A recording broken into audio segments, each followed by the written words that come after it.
Cahiliyyət, bir daha cahiliyyət. Bugün biz o bəzi həqiqi aparıcılardan uzaq, dırnaqarası aparıcıları deyirəm və dırnaqarası da sənət adamları.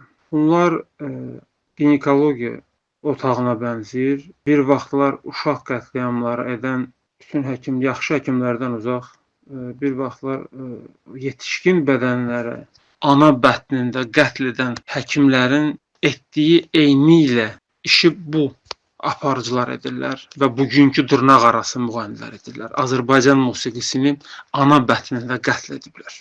Yəni doğulmadan, ayaqüstə uşağın dünyaya gəlmədən öncə yetişmiş bədənini qətl edən həkimlər olub, cinayətkarlar olub. Yəni bugünkü Azərbaycan sənət aləminin, dırnaqarası sənət aləminin və dırnaqarası xalq artistləri, dırnaqarası əməkdar hansılar ki biz lüt şəkilləri ilə tanıdıq sosial şəbəkələrdə.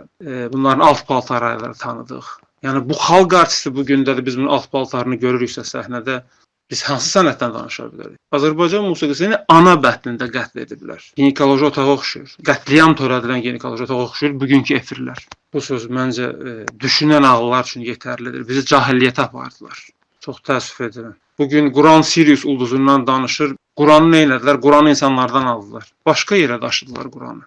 Eyni həmin hadisədir. İnsanları cahiliyyətə sürükləsəz, bu toplumu idarə etmək, yəni axmaqları idarə etmək asan olacaq. Bütün iş bilməzlər başa keçəndə hadisə belə olmalıdır. Nə qədər ki biz toplum olaraq bu cahiliyyətin qabağını alıb bunları bu səhnədən, bu ümumiyyətcə efirlərdən yığışdıra bilməyəcəksə, heç vaxt heç nə düzəlməyəcək.